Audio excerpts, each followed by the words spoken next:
Austin. Early last week, Texas coach Steve Sarkisian sat down with Quinn Ewers for an honest chat.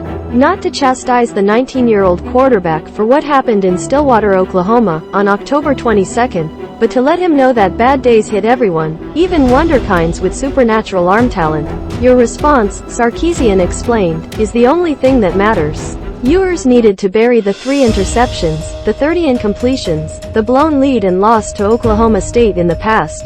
The message resonated with Ewers because the 48-year-old coach delivering it had lived out some bad days of his own. Sarkisian blossomed from junior college star to All-American quarterback at BYU, 1995-96, but his first year of Division I ball included a few rocky outings. In the penultimate game of Bias' 1995 season, Sarkisian threw 4 interceptions and took 3 sacks in a 34-17 loss to Utah.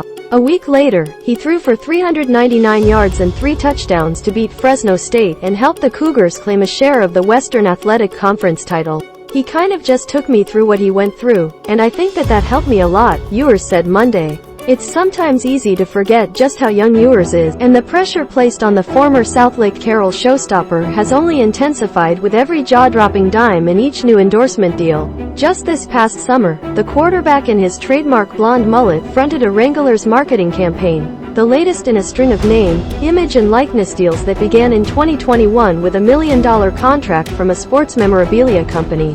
That was all before he even won the starting job at Texas. But Ewers has played in just a handful of games at this level, in part because of an injury. A sternoclavicular sprain prevented him from playing in the final 3 quarters of Texas' 20-19 loss to then No. 1 Alabama and sidelined him the next 3 games. Ewers' performance against Oklahoma State would have been more concerning if it were a trend rather than an anomaly. But the redshirt freshman was both electric and efficient throughout his first 4 appearances, completing 67.7% of his passes for 820 yards with 9 touchdowns and 2 interceptions. My biggest thing for Quinn is, and sometimes you have to learn it the hard way, is that playing quarterback, when you win you probably get too much credit and when you lose you probably get too much blame, Sarkisian said.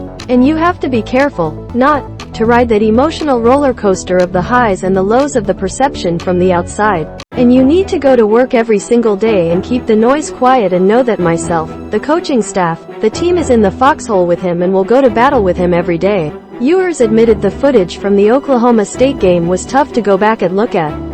The nation's former #1 recruit said he couldn't recall another time where he consistently struggled to connect with his wideouts. Ewers did, after all, complete 70% of his passes in high school with more than 9 times as many touchdowns as interceptions. He's not dwelling, though. Ewers reviewed the tape, broke it down with Sarkisian and quarterbacks coach AJ Milwee, then moved on to this week's matchup with No. 13 Kansas State, 6-2, 4-1 Big 12. It's just the small things, Ewers said, whether it's leading the receiver more or not trying to throw over people, stuff like that. Sarkisian said he didn't consider pulling Ewers in favor of redshirt sophomore Hudson Card in an attempt to spark the offense against Oklahoma State. It was important for Ewers to confront the adversity head-on, to try righting the ship before it capsized. I just wanted to make sure, he knows, that not every Saturday is gonna be a perfect sunny day and everything's gonna go great, Sarkisian said. And there's going to be days where you got to battle and you got to fight when maybe we're not at our best, but you continue to battle and compete. And I thought he did that 2 weeks ago, but I think he's got great days ahead of him, and I thought he put in a lot of good work last week.